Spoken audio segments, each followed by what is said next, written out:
nga eh. Ikaw, ang corny mo, ah. Hindi pa sayo-sayo ka pang nalalaman dyan.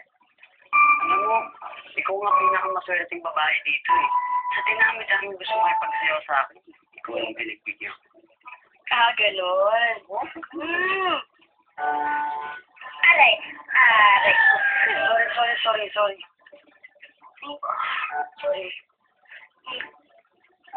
Sarap ba? Hindi, okay lang. Sorry talaga. Okay lang. Sure ka. So, pwede ba tayo magsayaw ulit? O, sige ba? Basta huwag na ulit ako apahan, ha?